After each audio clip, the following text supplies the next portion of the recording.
Pues nada, buenos días. Como ya sé que se han saludado antes, ya no doy más las gracias. Yo soy Nuria Marcos, soy la directora general de Pons y PEC, así que bienvenidos a nuestra casa, que es la vuestra. Y hoy ahora mismo tenemos una mesa que a mí me parece pues, la mejor de la mañana. No por mí, sino por ellos. ¿Quiénes son? Pues seguramente a muchos de vosotros ya los conocéis. ¿Qué sería de la biotecnología sin la financiación y sin la colaboración público-privada? Pues yo creo que nada. Entonces, cada uno de ellos representa una de las patas que precisamente dan sentido a esto que os acabo de decir. Vicente Parras, voy a leer el título, no porque no me sepa tu nombre, subdirector general de Innovación Tecnológica de la Comunidad de Madrid, que ha participado antes ya, o sea que... Arturo Urrios, Venture Partner de Isios Capital, que por la parte de la financiación privada, que ahora mismo está en un momento ahí un poco crítico, pero justo ayer nos va a contar una nueva noticia de una super inversión que han hecho, así que viene a desdecir lo que dice el informe. Y por otro lado está Pablo Orbás, Healthcare Transformation Director en GSK. Bienvenido, Pablo, también. ¿Qué es lo que ocurre? Ya que está John aquí, pues voy a hacer referencia a su informe sobre biotecnología. Gracias, Cris. Voy a leer las cifras para no meter la pata. Hay más de 4.400 empresas en el sector biotecnológico, más de 1.000 son del sector biotech concreto. En 2023 la inversión en I+D del sector superó los 1.282 millones de euros, y pero, este es el pero, el 68% de la inversión viene de fondos propios. Pues a mí eso me parece bien, ¿no? El sector biotecnológico sobrevive en gran medida por sus propios recursos, maravilla, pero hace falta un poquito de empuje. ¿Y eso de dónde viene? Pues de la financiación pública o privada que echa mano ahí. ¿Qué pasó en el 24? Pues que la financiación privada cayó un 21%. Ya os digo que no contamos con la inversión que acaba de hacer Isios el otro día, que si no esa cifra hubiera cambiado. ¿Y eso qué supuso? En cuanto a operaciones no se notó, porque hubo un incremento de las operaciones relevante, pero sí que ha afectado a... Quiero decir, un poco a esa parte de palanca que necesitan las empresas para poder crecer, porque al final, ya lo sabéis, la biotecnología, y luego si hablamos del tech, el healthcare tech en biotecnología, pues es está aún más necesitado de inversiones. Y ocurre que para que el sector pueda al final acabar de crecer, porque es un sector de startups pequeñitas, jóvenes, a las que hay que dar impulso. Habéis tenido la mesa anterior precisamente con ese sector, necesitan esta financiación, esta colaboración pública-privada. Y sin más, pues voy a empezar a preguntaros. Para los tres, venga, y empezamos el debate. ¿Cómo definiríais el momento actual en el sector biotecnológico en España? Sobre todo, fortalezas y debilidades. Venga, Pablo. Total, nada. Nada, ¿no? ¿Ya está? A ver, Arturo. A ver, es importante también para dar contexto del por qué voy a dar la visión que doy, el que, bueno, cuando hablamos de sector biotecnológico, hablemos en su más amplio sentido de la palabra, ¿no? Hablando tanto de empresas que trabajan en el ámbito biosanitario, como también empresas de salud digital o de MedTech, que por supuesto tienen un rol importante en impulsar la incorporación e innovación en el sistema sanitario y en el sector sanitario. ¿Qué fortalezas? Bueno, algunas de las que comentabas, ¿no? Y de hecho, la semana pasada fue South Summit, por ejemplo, ¿no? Y cuando ves las cifras de los informes de South Summit, de actividad, fundamentalmente en cuanto a la inversión privada que se hace en empresas, startups en el ámbito health, bueno, pues hace unos años era pues, el cuarto o quinto sector y ya a partir del año pasado era el primer sector en volumen de inversión, lo cual, bueno, pues deja patente el que, bueno, que la salud en cuanto al número de startups que trabajan en este ámbito, lo que se está invirtiendo, la confianza que están generando por los productos y los servicios que están desarrollando y la propuesta de valor que hacen, está ahí, con lo cual es una fortaleza el que para los que luego desde el otro lado queremos colaborar con este ecosistema de startups, bueno, pues que haya ese volumen y ese número creciente de empresas e inversiones es importante. ¿Qué debilidad destacaría? Pues precisamente y derivado de este número incremental en el número de startups, el cómo el resto de actores del ecosistema, y ya no hablo solo de empresas farmacéuticas, sino el propio sistema sanitario, los propios hospitales, los propios profesionales. A ver cómo lo digo de una forma políticamente correcta. Separamos el grano de la paja, ¿vale? Y además quiero hacer de nuevo énfasis especialmente en el ámbito del digital health, porque quizá en el ámbito biotecnológico o biofarmacéutico, precisamente porque los procesos de desarrollo, de validación, de comercialización están perfectamente regulados y son súper claros, ahí sabemos cuáles son, y para vender un producto biotecnológico ya sabemos qué es lo que hay que hacer, cueste más o menos, pero sabemos qué es lo que hay que hacer y cuando un producto llega al mercado sabemos que es eficaz y seguro. En el caso del Digital Health todavía no está tan claro. Es verdad que hay normativa y regulación, pero nos encontramos, antes trabajaba en el sistema sanitario y ahora desde la empresa farmacéutica, te encuentras mucha empresa que dice desarrollar soluciones que están ya para comercializarse y para aplicarse en el clinical pathway de un paciente, pero cuando rascas y ves realmente qué es lo que hay detrás, pues no hay una validación, no demuestran eficacia, no demuestran seguridad. Han entrenado los algoritmos con 200 pacientes en países de dudosa tal y joder, no dejamos de hablar de salud igualmente y estamos hablando de productos sanitarios en muchos casos que directamente van a impactar en la salud de los pacientes. Entonces quizá, y por no enrollarme mucho más, diría esto, fortaleza que estamos en un momento de oportunidad de un boom en cuanto a la inversión y el número de startups y soluciones que tenemos a nuestra disposición para accionar palancas y hacer cosas, pero por otro lado, mucho ojo en cuanto a, oye, con quién lo hacemos y no lo hacemos para no desinflar ese globo y no generar una desconfianza, ¿no? Pues venga, Arturo. Me ha gustado, estamos en un momento muy dulce, ¿vale? Así es como lo veo. El informe de Asebio básicamente ya lo decía, ¿no? Somos referentes mundiales a nivel de producción científica, somos referentes mundiales a nivel de desarrollo clínico, dinero hay también y va a haber más dinero, ¿no? Entonces, todo pinta muy bien. Pero aún no estamos ahí, ¿no? Las cosas hemos tardado mucho tiempo en hacerlas, esto es una de las mayores debilidades. Y la pregunta que nos vamos a encontrar ahora es si ahora que vamos a salir ahí fuera estamos en el mercado correcto que pensábamos que estábamos o no, ¿vale? O sea, China es un tsunami. Estábamos pensando que necesitábamos 20 millones y 2 años para desarrollar un programa. Hablas con gente de China, ahora lo están haciendo debajo de 1 año y a la mitad de precio, ¿vale? Entonces, esa es una de las debilidades que tenemos, que el ecosistema está muy fuerte, hemos hecho un impulso, hemos llegado allí. Ahora, cuando nos encontremos las dificultades, ¿va a estar todo el mundo empujando o van a empezar a, bueno, ¿sabes qué? Mejor vamos a hacer otra cosa, ¿vale?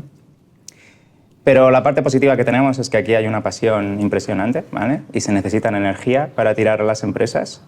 Lo que también veo es que está cambiando la mentalidad, ya hay menos miedo al fracaso, ¿vale? Al menos hace unos años fracasar estaba muy mal visto, ¿vale? Y las nuevas generaciones es como, bueno, estén perdidos al río porque total, ¿no? Y lo que estamos haciendo es muy importante, porque estamos desarrollando fármacos que mejoran la vida de las personas, con lo cual el fracaso yo creo que en nuestro campo es aceptable. Vicente. Bueno, yo creo que aparte de lo que habéis comentado, la fortaleza es que vivimos en un momento de ebullición, que hace tiempo ya la conclusión que esto de la competitividad y tal, muchas veces es un estado de ánimo más que una cosa objetiva. Entonces ahora yo creo que el estado de ánimo es bueno. Hay mucho fondo, mucho detrás, lo que hablaba esta mañana de que hay una generación de conocimiento brutal. Se han abierto nuevos mercados, de hecho están surgiendo cosas como, aparte de la compra pública de sanidad y tal, están habiendo otros nichos como es la compra pública verde, en el que yo creo que el sector tiene mucho que decir. Nosotros estamos financiando los proyectos pues, de combustibles, de huella de carbono cero para aviación y tal, donde participan empresas de bio. O sea, se ha diversificado. Debilidad, yo creo que está todo muy fraccionado. Seguimos trabajando un poco como francotiradores y a veces por impulsos. Y yo ahí, cuando yo empecé en innovación, cuando era jefe de área, que conocía mejor los proyectos que ahora, porque tenía más datos más reales. Ahora me dedico a reunirme y a pelearme intentando conseguir gente y dinero para mi subdirección. Pero tuvimos unas líneas de ayuda para biotecnología en el periodo 2005-2010. Lo recuerdo. Teníamos para otros sectores. Estuvimos una serie de años que no tuvimos presupuesto y ahora los hemos vuelto a retomar desde el 2019. Y en otros sectores veo que nos llegan empresas que financiamos en sector espacio, sector aeronáutico, en ese periodo, que han crecido mucho y esto se ha generado un tejido de empresas, sobre todo medias, de mid-caps y tal, que yo creo que desde el punto de vista de dinamismo económico son las buenas. En cambio, en el sector bio no. O sea, ha habido algún caso de éxito que efectivamente han crecido, pero la inmensa mayoría se han mantenido, o han desaparecido, o se han mantenido. Pero El tamaño de las empresas, aquí el tamaño sí que importa, porque para poder competir, para poder tener una empresa con 3 personas no puede tener una planificación estratégica y tal, porque no te da el día para esto. Y yo creo que eso es un poco la debilidad. No, esa es una de las debilidades. Y lo otro es ese salto que hemos hablado, que hablé yo esta mañana, que ha hablado Javier también, del clúster, del paso del conocimiento, de todo ese material, esa riqueza que hay en los centros de investigación, en las universidades y las empresas, transformarlo en actividad económica, yo creo que es el paso que nos queda. Yo creo que ahora es buen momento porque, así como en otras épocas no ha habido financiación privada, ahora sí que hay. La pública, bueno, pues hemos mejorado. Nunca los recursos nunca son suficientes, pero nos queda por dar ese paso. Y probablemente el paso que tenemos que dar ahora también es hacer sinergias entre ambas formas de financiación, entre lo privado y lo público. Porque es verdad que sí que actividad, en las convocatorias que tenemos de startups, estamos teniendo un problema porque las diseñamos en el programa operativo con datos hace 3 años y eso nos está presentando 3 y 4 veces más de las que esperábamos. No me voy a remontar al año en que yo empecé a trabajar en biotecnología, porque se me nota lo vieja que soy. Pero cuando en 2000 cambió la ley y yo todavía estaba en pañales y Asedio estaba también en modo constitución, siempre ha sido, yo creo, un poco compromiso de país, que yo creo que es lo que no tenemos que perder, un poco continuidad. Hablamos de ti y en eso hay que darle continuidad al proyecto, hay que darle continuidad al sector, hay que darle... Y creo que es importante, nos falta ese paso. Si el sector de las startups y pymes españolas es el 96%, mira Carolina que lo sabrá bien, en biotecnología yo creo que no tengo la estadística esa, pero seguramente sea la misma. ¿Qué necesitan nuestras empresas para poder crecer? Y esta pregunta va para Pablo.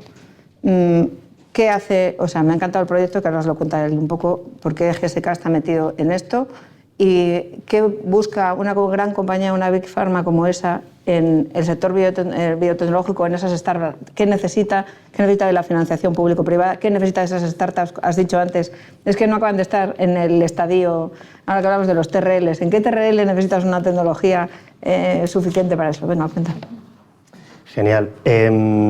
Explicaros brevemente el que, a ver, una empresa biofarmacéutica como GSK lleva pues, toda la vida colaborando con empresas biotech, buscando las mejores innovaciones terapéuticas a nivel global para poder, en su caso, incorporarlas a su pipeline. Esto es algo que de forma natural se hace y no os voy a explicar nada nuevo.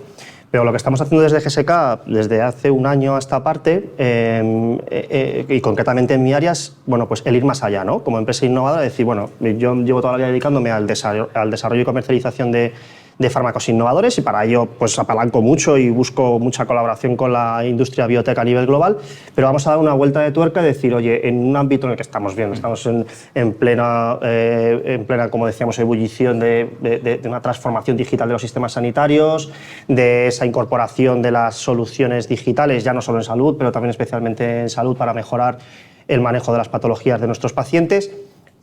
Tenemos que estar ahí. Es decir, tenemos que estar ahí y tenemos que aportar nuestro granito de arena. Y de hecho, ese sería de alguna forma lo que, a tu pregunta, ¿qué hacemos desde GSK? Pues proponer una alternativa o algo complementario a las vías habituales por las cuales una startup no solo se puede financiar, sino puede llevar su solución a generar el impacto en el paciente, es decir, a introducir el producto en el mercado y a poder proponer su propuesta de valor, valga la redundancia, al comprador de turno, al sistema sanitario, al hospital, etcétera, para que finalmente llegue al paciente. Y allí es donde nosotros tenemos un expertise de más de 100 años, es decir, somos expertos en acceder al sistema sanitario con nuestros fármacos. Pues ponemos todo ese conocimiento y toda esa estructura como compañía multinacional a favor de, oye, startup que estás desarrollando una solución digital, voy a tratar de acompañarte a la introducción de tu solución digital en el sistema sanitario. Y ese es fundamentalmente nuestro rol. Obviamente es totalmente complementario a todo lo que estamos hablando, de las líneas de financiación pública, de la inversión privada. Nosotros quizá, y además somos todavía jovencitos, en un orden de magnitud menor, pero sí que podemos tratar de ayudar en cubrir ese gap de, bueno, pues por mucha inversión, mucha financiación, etcétera. Luego el momento de la verdad ya no digo de realizar un estudio de validación, sino de realizar una prueba de concepto donde no vas a mirar si tu solución es eficaz o segura, eso ya lo sabemos, sino donde vas a demostrarle a un cliente concreto, un sistema sanitario concreto, un hospital concreto, que de verdad eso genera un impacto en sus pacientes. Y, por ejemplo, cuando hablamos de Digital Health y hablamos de algoritmos de inteligencia artificial, tú puedes tener un algoritmo entrenado en una población X, pero probablemente cuando lo vayas a llevar a una población española o una población concreta, vas a tener que volver a reentrenarlo con los datos de tus propios pacientes para asegurar que el rendimiento de esos algoritmos siguen siendo los adecuados. Pues en eso es en lo que podemos ayudar. Parece una tontería, pero ese gap muchas veces les cuesta. No saben ni con quién tienen que hablar, ni a quién se lo tienen que presentar, ni qué KPIs, ni qué impacto tienen que medir para convencer al potencial comprador. Por desgracia, en otros países sí los hay, pero en España no hay mecanismos específicos de precio-reembolso, de compra para este tipo de soluciones. Bueno, pues es, como digo, el aportar nuestro granito de arena para tratar de ayudarles a cubrir ese gap y darles esa, bueno, pues solución complementaria a lo que ya pueden ir haciendo con otras líneas de financiación. Y por nuestra parte también podemos financiar ese tipo de estudios, pero ya, no, como os digo, no solo quedarnos en la financiación, sino también en la mentorización, en el ayudarles en su estrategia de acceso al mercado, etcétera. Como decía Vicente, cuando son 3 que están empezando, esa ayuda es maravillosa. Totalmente. Y luego un responsable de PI, que no se os olvide. Que la financiación está muy bien, pero lo de llegar al mercado es fundamental. O sea, las empresas yo creo que tienen que vivir de facturar y tal. Las rondas están muy bien y tal, pero... Y ese gap... Bueno, de hecho, nosotros, los centros públicos nuestros, les pasa lo mismo. O sea, grandes centros de investigación que tienen proyectos en los que se ha invertido mucho dinero y están en TRL4 y ahí están, porque falta ese gap de poder demostrar al mercado. Estamos trabajando en intentar sacar algo para intentar cubrir eso, pero ese acompañamiento yo creo que a las grandes sí que es importante. Esa mentorización yo también lo veo igual. Y la innovación abierta yo creo que es uno de los caminos. Eso es. Arturo, esto va para ti. En un año en el que el 24 a baja se ha contraído, ¿no?, la inversión en el sector en un 21%, ISIO, sin embargo, siempre ha sido muy activo en el entorno de la inversión en biotecnología. ¿Cómo ves o qué crees que va a pasar en los próximos años? ¿Qué va a pasar con vosotros y de dónde venir? Cuenta las grandes noticias, que también son buenas. Sí, no. Ahora saco la bola de cristal, no te preocupes. O sea, yo creo que en líneas generales el mercado va al alza, ¿vale? Porque hay más gente, hay mayor preocupación por la salud y hay, digamos, pues más fármacos disponibles para solucionar estos problemas, ¿vale? O sea, todo sube. Lo que pasa es que no sube en línea recta. Si no, digamos, no tendríamos trabajo, ¿vale? Va a ciclos. Entonces, yo creo que al tema de inversiones viene mucho por la parte del ciclo de financiación, ¿vale? Para, digamos, nosotros financiar una empresa, ISIOS no deja de ser una startup, ¿vale? Nosotros tenemos que ir a alguien y venderle una historia y esa persona tiene que confiar en nosotros, en esa visión de futuro, te da dinero y tú se la das a gente, ¿vale? Y luego formas una junta directiva y te vas a comer croquetas y a decir que tienen que trabajar otros, ¿vale? Pero, digamos, la primera parte es mucho como si fuéramos una startup, ¿vale? Entonces, esto se mueve en ciclos de cada 4 años, ¿vale? Yo creo que te has no cigalas, ¿no? No. Hay que controlar el budget. Entonces, cada 4 o 5 años vamos en estos ciclos de inversión, ¿vale? Entonces, aquí lo que tú ves básicamente es que la mayoría de los fondos cogieron dinero en el 2020-2021, ¿vale? Si tú miras la información a nivel público, el mercado estaba aquí arriba, ¿vale? Y las previsiones de crecimiento eran pues de aquí para arriba, ¿vale? Y al día de hoy, cuando haces una visión del mercado, el mercado está un 50% por debajo de eso, ¿vale? Entonces, cuando tú vas a hablar con el señor que te ha dado el dinero y le dices, ¿me puedes dar más?, te dice, bueno, ¿y qué ha pasado con Ítaca?, ¿no? Y te dices, bueno, pues no sé. Resulta es que no estamos ni donde estábamos, ¿sabes? Nos hemos equivocado de dirección y tal y cual, ¿vale? Entonces, todos los fondos lo están haciendo bien, ¿vale? Se está haciendo mucho trabajo, pero como cuesta mucho convencer, porque el dinero llama dinero y quieren ver dinero, ¿vale? Habría que cambiar un poco estos KPIs. Se han hecho empresas, se ha generado ecosistema y entonces eso te reúne más dinero. Lo que ha sucedido es que todo se ha ralentizado, ¿vale? Porque básicamente pues estás esperando a que madure la ciencia, pues si tardas un poco más en hacer un experimento, pues tardas un poco más y estamos comprando tiempo. Todo el mundo está comprando tiempo, ¿vale? Y entonces pues eso se nota porque inviertes menos, ¿vale? Y lo que estás viendo, sin embargo, la cantidad de inversiones está subiendo. ¿Por qué? Bueno, pues porque estas inversiones, el impacto que van a tener va a ser en el siguiente ciclo, ¿vale? Entonces la gente es como, bueno, pues voy a mirar alguna idea que esté bien, doy un poquito de dinero, la valido, ¿vale? Gano tiempo. Y así cuando, digamos, el siguiente ciclo ponga, ya está, ¿vale? O sea, yo creo que es una cuestión cíclica, el momento que estamos viviendo, pero que todo va para arriba, ¿vale?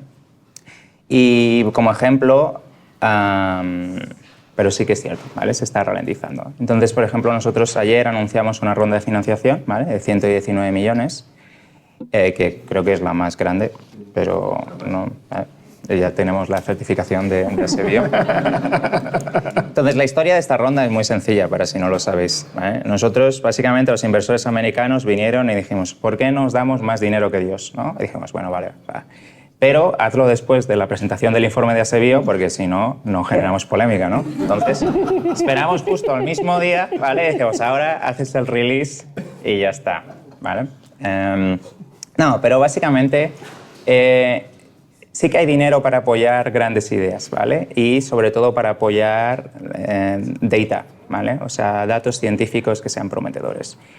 Muchas veces lo único que falta es que no tenemos empresas de suficiente madurez para atraer ese capital, ¿vale?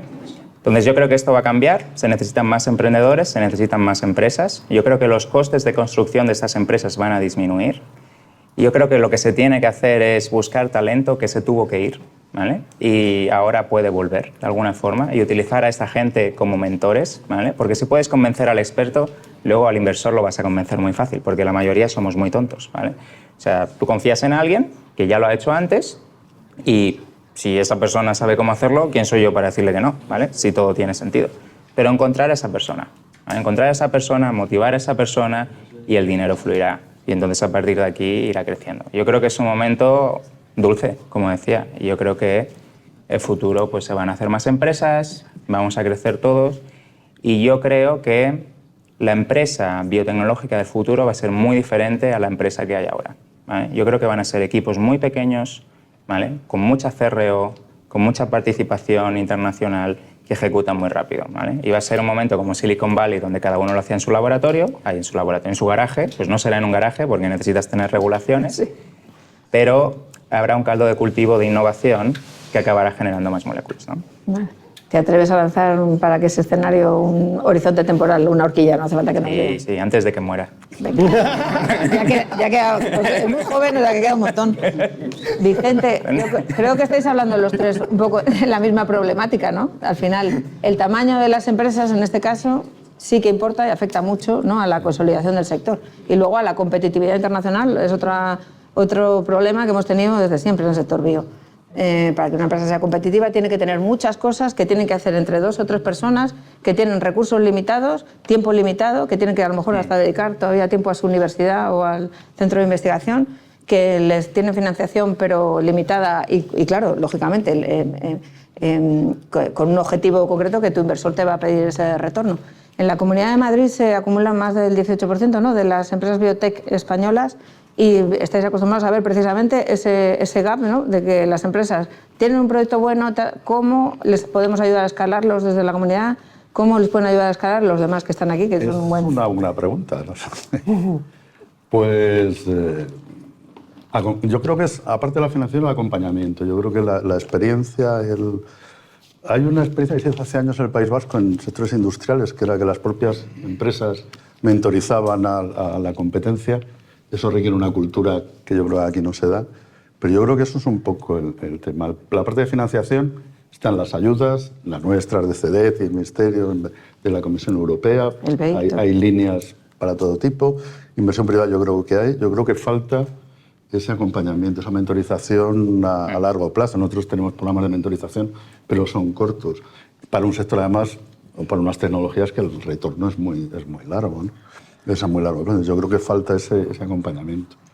Creo que ese nicho de que se queda bueno, ¿verdad? Sí, ahí, pues no sé, el clúster, nosotros hay que hacer algo para, ya te digo, nosotros tenemos programas de mentorización, los parques científicos, que te hace una labor también, de eso sistematizarlo y hacerlo a más medio y largo plazo. Yo creo que ahora es más, esa vía más que la parte de financiación, yo creo que está más cubierta o por lo menos la gente sabe mejor dónde ir para pedir dinero que para este otro tipo de cosas. Voy a ir un poco a hacer recopilación de lo que ha dicho Arturo, que yo sí que creo que es un sector donde el talento y el capital humano es fundamental, como otra historia cebolleta de estas mías.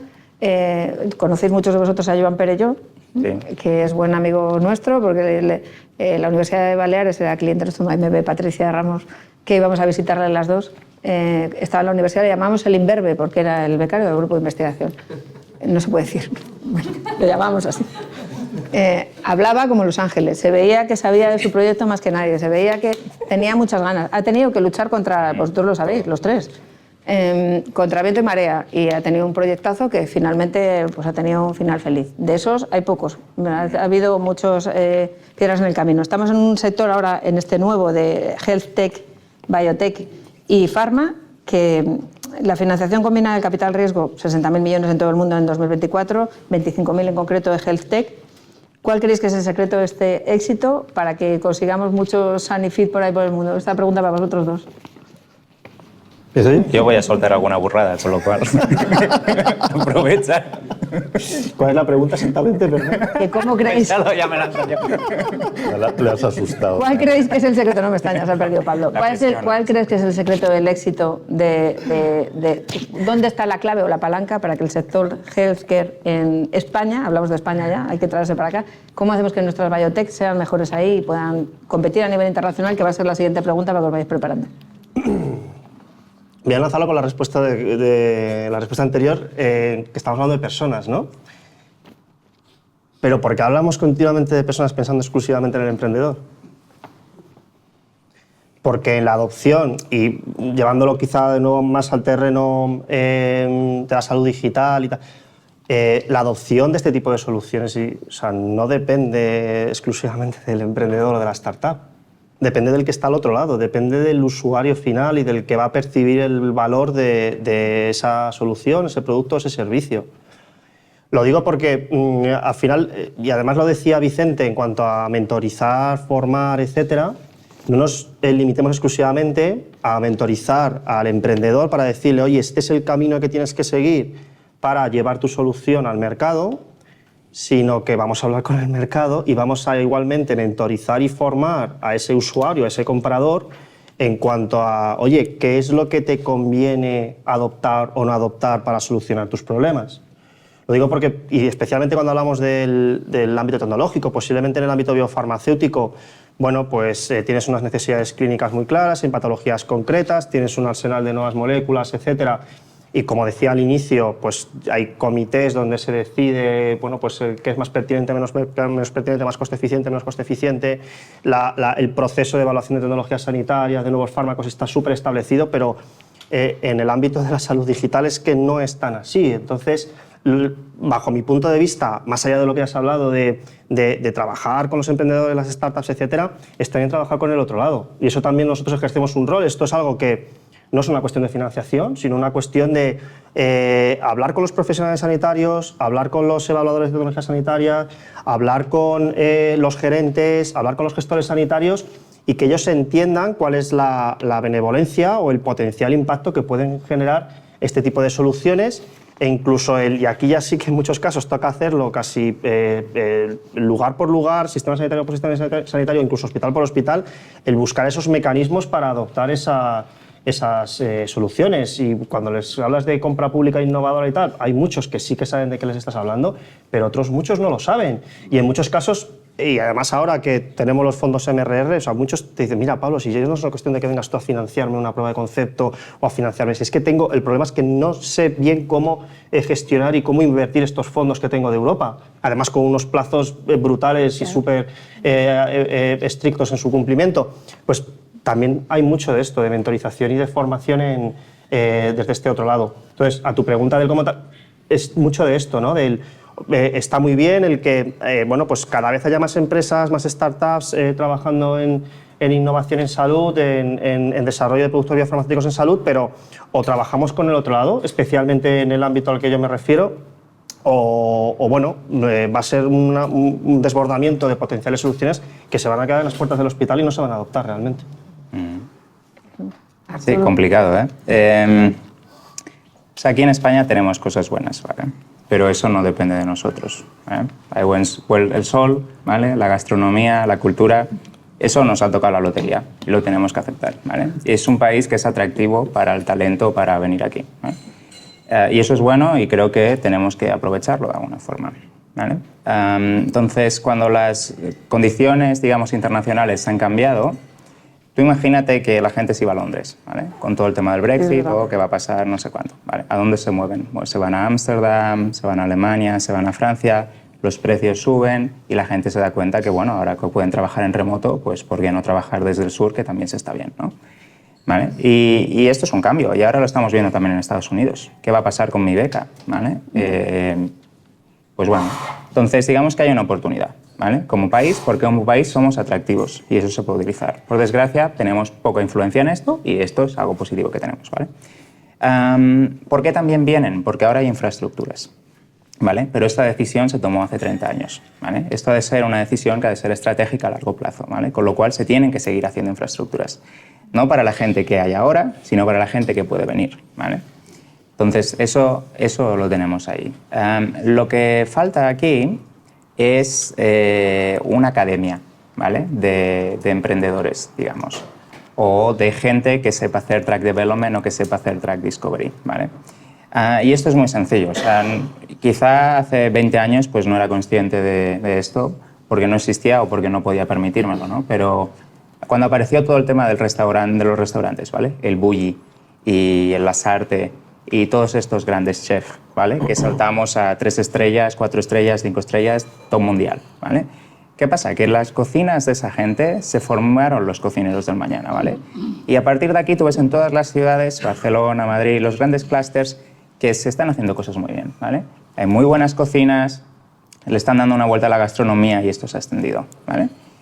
Algo similar sucede en el ámbito biotecnológico, pero sucede en Dinamarca o sucede en Bélgica, ¿vale? Porque tienen Novo, porque han tenido casos como Argenx, ¿vale? Y en el cual hay ilusión, porque la gente se ha formado en estas academias, han visto lo que el éxito significa, vienen aquí y lo hacen, ¿vale? Y aquí, por desgracia, no tenemos estos casos aún, ¿vale? Entonces, yo creo que lo que se tendría que hacer es ver cómo podemos generar esta especie de academia culinaria, ¿vale?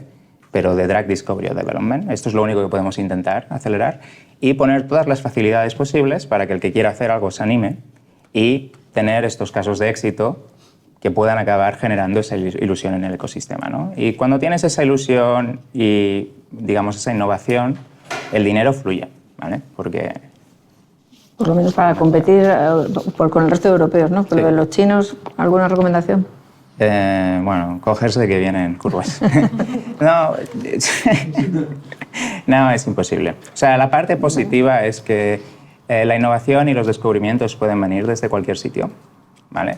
Es un mercado global y seguramente habrá para todos y van a disrumpir el mercado, ¿vale? Pero esto también van a abaratar costes y van a acelerar y simplemente vamos a tener que coger esta nueva aceleración que viene e intentar ponerla.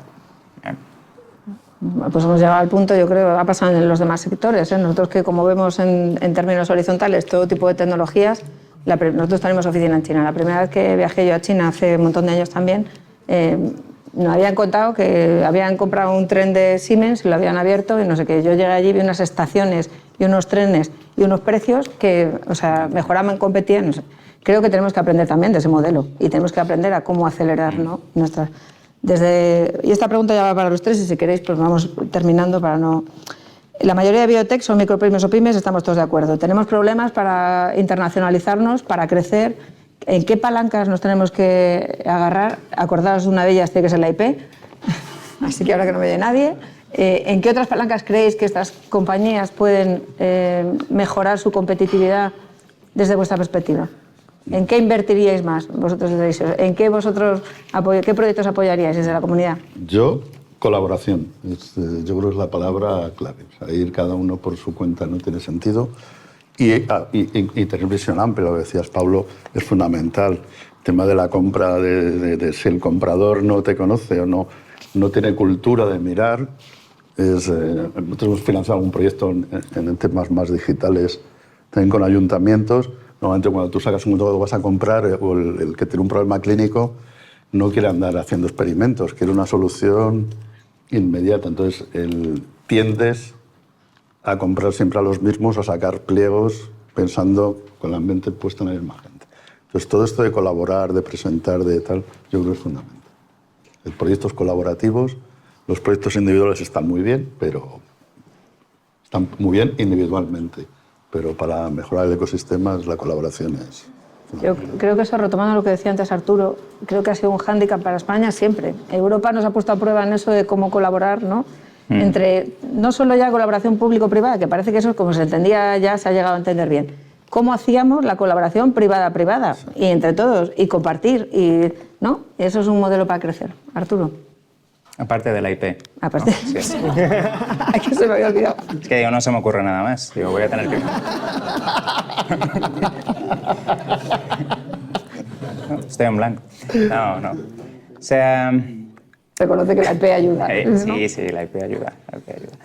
La buena IP ayuda. Eso es. Bueno, habla de eso, me parece bien también. Claro, en el sector de Digital Health Medical Devices es un poco diferente, ¿vale? Porque sí que las empresas llevan un producto al mercado y entonces pues tienes que validar tu mercado, ¿vale? Al nivel al que nosotros invertimos necesitas tal cantidad de dinero para llegar al mercado que nosotros siempre acabamos vendiendo productos inacabados, ¿vale? Con lo cual, de alguna forma, vendemos historias. Entonces, para la gente que está desarrollando estos productos, yo les diría trabajar vuestra historia, ¿vale? Y enfocarla a nivel de qué impacto va a tener esta historia. Y lo mejor definida que esté esta historia, lo mejor, básicamente. Y entonces ir por allí explicando vuestras historias. Trabajar esa historia, que eso es gratis, digamos. ¿Pablo? Y esto hacerlo de forma colaborativa, como decía. Sí, con IP. Y con la IP. Y compitiendo internacionalmente. ¿No os acordáis? Pues esas son las palancas, ¿eh? Venga. No, pero yo creo, mi percepción es que el ecosistema de innovación español es bastante colaborativo. Supongo que, bueno, porque nos necesitamos unos a otros, ¿no? Los recursos son los que no sé si por qué. No, pero es cierto. Quizá, bueno, hablábamos antes, ¿no? De un fondo americano, 1.500 millones de dólares, sí. Tal, o no sé, las universidades americanas, pues igual puedes. Y bueno, y es curioso porque, por ejemplo, el MIT no tiene tantos empleados. Todo lo hace a través de colaboraciones con el ecosistema. Entonces, yo creo que en España también estamos en ese momento en el que, bueno, pues hay mucho interés en la innovación abierta, en la colaboración público-privada, por parte de la industria, aunque seamos multinacionales a nivel internacional, pues estamos cada vez más por la labor de poner en marcha este tipo de iniciativas o programas donde decimos, oye, vamos a colaborar con todos y sobre todo vamos a de alguna forma juntar las piezas, ayudar a juntar las piezas para ponerlas a disposición, en este caso, de esa startup que está desarrollando una solución. Entonces, para mí, una de las principales palancas es esta, de mantener esta línea. Pues también apoyarnos pues, en entidades como Asebio, ITEMAS, FENIN, es decir, que tenemos entidades a nivel nacional, clústeres de empresas, que nos pueden ayudar a, pues esto, a configurar mecanismos, programas más o menos disruptivos del, oye, de qué es lo que necesitan las startups de vuestro entorno para poder llegar a hacer lo que decíamos, el poder llegar a introducir una determinada solución en el sistema sanitario.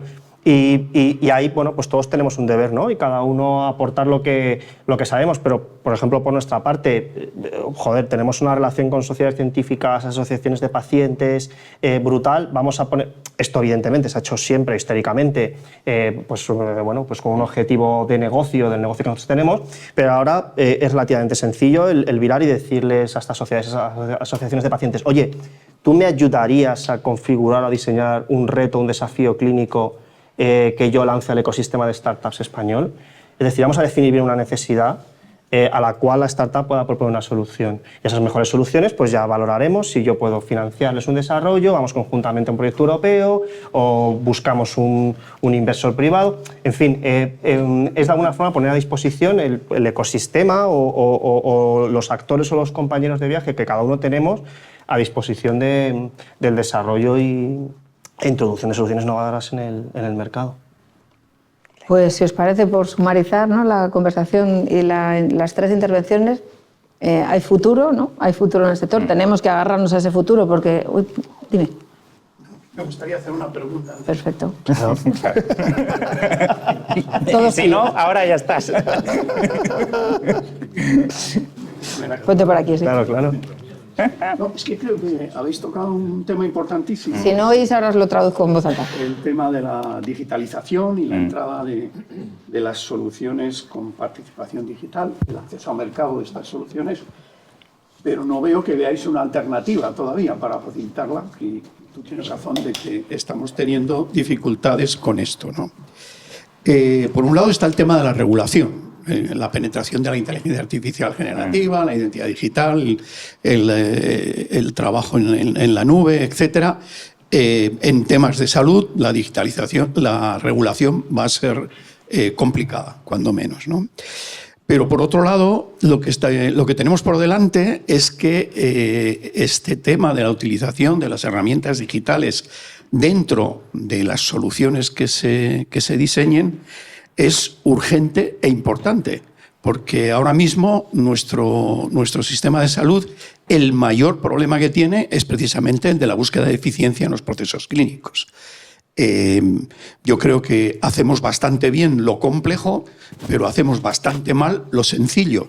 Es decir, hacemos trasplantes de corazón, pero tardamos 6 meses en que un paciente pueda ver al cardiólogo, lo cual es un poco una locura, ¿no?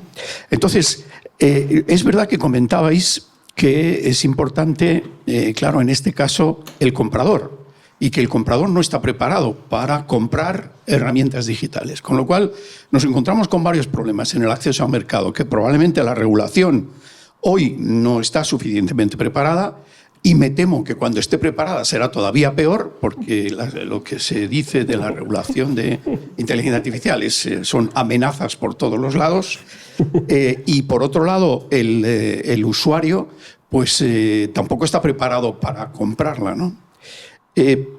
Nosotros hemos tenido alguna experiencia en una vía diferente y quería ver vuestra opinión en esto, ¿no? Porque es que a lo mejor estamos pensando que la inteligencia artificial, las nuevas herramientas digitales tienen que formar parte de una solución que la queremos vender como un producto, y sin embargo lo que está sucediendo en la realidad es que la mayor parte de los hospitales ya tienen programas de inteligencia artificial trabajando y están trabajando en iniciativas y probablemente con menos problemas regulatorios de los que vamos a tener desde las empresas. Entonces, claro, ¿y cómo vamos a hacer? Bueno, cuando hablamos de soluciones, yo creo que tenemos que cambiar la mentalidad y pensar que las soluciones no son productos, que las soluciones en general son únicas, por lo tanto no es un producto que uno vaya a vender muchas veces, y que las soluciones se desarrollan conjuntamente con quien tiene el problema, porque el que tiene el problema es al que le tienes que contar cómo se podría resolver y tiene que formar parte de la solución. Y si es el hospital el que trabaja sobre esas herramientas con tu soporte, con tu consultoría, si tú puedes vender esos productos que quieres vender dentro de esa solución, pero más as a service que como un producto, probablemente podemos empezar a trabajar ya con la introducción de este tipo de soluciones, porque si no, vamos al desastre. Yo estoy viendo constantemente que parece que están llegando al sistema aluviones de soluciones digitales. La cruda realidad es que no es así. ¿Cómo lo veis? Es decir, ¿veis, y sobre todo financiadores o farmas, que tenéis que formar parte de esas soluciones? ¿Cómo veis el que empecemos a pensar que a lo mejor la parte digital, el que va a comprar, tiene una parte importante que trabajar sobre ello? Muy feliz de que abras este melón. Lo que no sé es cuánto tiempo disponemos. Básicamente porque yo creo que el tema de la mesa eran startups y tal, y he orientado el discurso hacia startups, pero te diría que, no sé, en torno al 80% de los proyectos que estamos haciendo los estamos haciendo directamente con los hospitales y los sistemas sanitarios sin una startup de por medio. Algunos con nosotros. Algunos contigo, por ejemplo. Esto no venía preparado, pero es cierto, porque... No, ni de hablar de mi libro, ¿no? No, pero ya no solo... Bueno, ha parecido incluso que ha sido algo así, ¿no? Sí. Espontáneo. No, pero es cierto, porque incluso, y ya no solo pensando con la perfecta foto que ha hecho Javier de cuál es la situación desde el punto de vista del comprador del sistema sanitario, sino incluso desde el punto de vista de la farma. Para nosotros, el conseguir que una startup pase los procesos de due diligence internos, aprobación interna, de tal, para que... O sea, podemos colaborar con 5 startups en España. porque tienen que tener una regulatoria, certificación, unos datos, un tal, y no hablemos del tiempo que nos lleva esto, ¿vale? Entonces, para nosotros incluso es especialmente complejo el poner en marcha todo esto que venimos hablando con startups, que evidentemente lo hacemos y evidentemente queremos estar ahí también un poco para hacer ese pool de que, bueno, pues las startups se pongan las pilas en cuanto a lo que hemos hablado al inicio, de que sus productos de verdad sean eficaces, seguros, todo lo que queramos. Pero la realidad es que cuando vamos a hablar con los sistemas sanitarios, nos resulta, no voy a decir más sencillo, posiblemente menos complejo, el alinear cuál es la necesidad real que tienen, qué proceso asistencial necesitan digitalizar, automatizar, optimizar, eficientar, y que nosotros les ayudemos pues, a través de su proveedor tecnológico que les lleve su historia clínica, sus sistemas corporativos y tal, a desarrollar pequeñas soluciones que muchas veces no son especialmente complejas, porque la realidad es que está casi todo por hacer, y que generan un impacto brutal sin tener que luego preocuparte por toda la parte regulatoria y esto cómo lo hago sostenible en el tiempo, porque una dificultad que nos encontramos con soluciones que vienen de las startups es, bueno, yo puedo financiar una prueba de concepto, un tal hasta cierto punto, pero cuando yo deje de pagar la fiesta, ¿qué va a ocurrir con esto? ¿El sistema sanitario cuánto tiempo va a tardar en comprar esto, si es que lo puede comprar porque no hay mecanismo? Entonces, tal cual lo que decía Javier, en muchas ocasiones lo que hacemos es directamente trabajar con el sistema sanitario. Y esto no quiere decir que no trabajemos con startups, pero esas startups, como bien decía Javier, ya no ofrecen como tal una solución cerrada, sino que se sientan en la mesa con nosotros como catalizadores y con el sistema sanitario como potencial comprador o el que va a plantear la necesidad que tiene, a co-crear desde el inicio cuál es la solución digital que interesa. Y eso va a quedar embebido en los propios procesos asistenciales, que muchas veces incluso el embeber la solución conlleva una reingeniería del propio proceso asistencial, con lo cual también estás eficientando por esa parte, y eso ya va a quedar, al menos en ese hospital, embebido. Si además ese hospital comparte historia clínica, sistemas de información con otros hospitales de la misma región, pues la escalabilidad es que es prácticamente directa, o sea que totalmente de acuerdo con esa vía. Vaya. Yo brevemente, bueno, también te agradezco la pregunta. Quizá me he perdido en los 2 minutos de explicación, pero yo te digo lo que he entendido. Para mí yo creo que es un problema de incentivos, ¿vale? A muchos niveles. Por ejemplo, a nivel político, ¿qué incentivo tiene la gente de ponerlo? ¿Vale? ¿Por qué se van a arriesgar a ser los primeros a montar esto? Cuando en China funcione, genial, pues ya lo compraremos, lo pondremos aquí y ya está, ¿vale? Porque nadie quiere tomar el riesgo a fracasar, ¿vale? El problema es que no se puede competir por aquí. No estoy de acuerdo. Vale. No, pero es mi opinión. Y si no te gusta, es la tuya. Con lo cual, aquí la parte positiva es que cada uno tiene una, ¿no? Entonces, yo lo veo así un poco a nivel político, que falta, digamos, ese coraje como para decir, vamos a montar esa estructura, nos vamos a arriesgar y vamos todos a una, ¿vale? Entonces, a nivel de hospitalario, la pregunta es quién lo monta dentro del hospital, ¿vale? Porque la gente tiene otras responsabilidades. Entonces dices, bueno, pues si no hay un mandato de por arriba, tampoco vamos a poner a esta persona, ¿vale? Y si esa persona lo hace de una forma voluntaria, pues al final es como, bueno, ¿y por qué estoy haciendo esto? ¿Vale? Eso no está muy definido a nivel de incentivo. Y a nivel privado, el problema es que cómo se va a hacer dinero de esto es muy complicado, ¿vale? Porque yo he apoyado empresas que están haciendo, startups que están en este ámbito de digitalización de hospitales. Generan una solución, lo hacen con 3 hospitales, cada uno es de su padre y de su madre, ¿vale? La cambian todo, trabajan 24/7 y ¿luego qué? ¿Luego qué? ¿Quién lo aplica dentro del hospital? Vale, lo aplicas dentro del hospital. ¿Quién lo paga? Ah, no, bueno, empecemos con una prueba gratuita porque tenemos este budget de no sé qué. ¿Cómo lo expandes a otros hospitales, a otras indicaciones? ¿Qué haces con los datos? ¿Vale? Y luego es lo que tú dices, hay un montón de problemas regulatorios, hay una falta de incentivos, esas empresas no facturan, se pasa la fecha de enamoramiento, el inversor huye, esa empresa cae y no pasa nada, ¿vale? Entonces, yo lo que veo es que suelen ser proyectos más que dentro del hospital se tiran, o sea, hacia adelante, ¿vale? Se estructuran pequeñas cositas y al final yo lo que creo es que alguien los va a agrupar, ¿vale? Alguien sea un corporate, o sea un Siemens, o sea un quien sea, ¿vale? Que irán incorporando cosas, eso aparecerá y tendrá cierta estructura y al final para mí lo de la IA no será como un programa, será como el wifi o el internet o el agua, ¿vale? Y formará parte del ecosistema. Pero hay que integrarlo y ahora mismo no está muy claro cuál es la solución ganadora y nadie la está desarrollando y nadie quiere implementar algo que no saben que va a ser ganador, ¿vale? Con lo cual yo creo que se necesita tiempo. Javier, última respuesta que tenemos.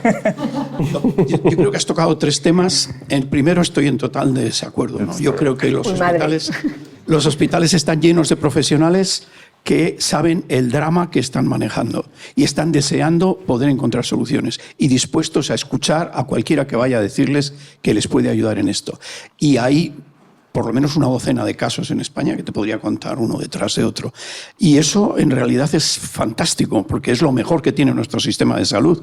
Esos profesionales que saben que las cosas no están funcionando como ellos querrían que funcionasen y que desesperadamente buscan soluciones desde allí dentro. Que me refería a una ley estatal de inteligencia artificial, ¿vale? No al profesional del hospital, sino al que tiene que montar una ley. Sí. Lo que pasa es que lo que yo creo es bueno, que las herramientas digitales a lo mejor no necesitan tanto de leyes que digan cómo se tienen que implementar. O sea, a la gente no hay una ley que le diga cómo tiene que interpretar una ecografía y las interpreta ya casi todo el mundo, ¿no? El segundo tema, no estoy de acuerdo, pero no estoy seguro de que no sea así, el de la financiación, el de las empresas, ¿no?